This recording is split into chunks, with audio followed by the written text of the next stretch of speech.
Tuần chọi phong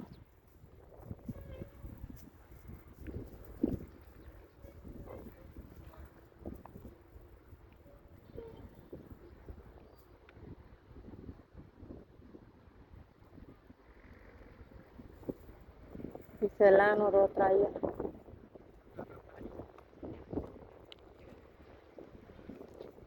Quỳ đọc quỳ lắm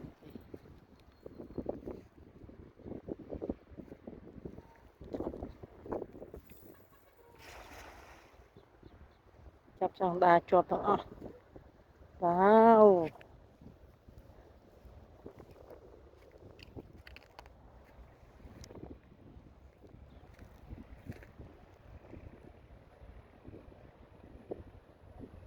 Ô màu nó khô cụi mà nên đằng đấy thật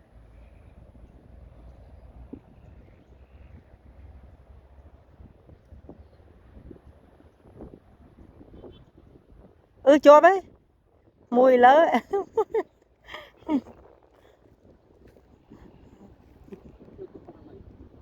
Pi ấy Pi chắp chứ đúng không Bỏ mà lỡ mà Chắp bỏ mà lỡ chắp bỏ mà lỡ nó mùi tiết ạ chắp chuột tiết Chắp mà vô trai đi mau Tôi cho hai chăm tam vô trai Chào nè đang chuột á giờ đây Cho tiền lạc say Nú trai chạy đi đang chuột á chăm tam vô trai đang chào nè Bà bị bay nè nó 200 vô trai với trai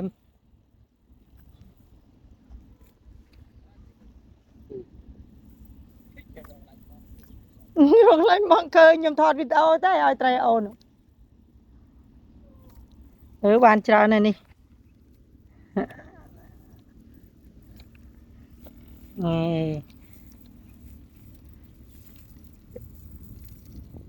Đi mình thì bà là cái xoay Thì bà lạc say chào nó mầm lo lối nè tao bay giùm nhanh mình đang mầm lo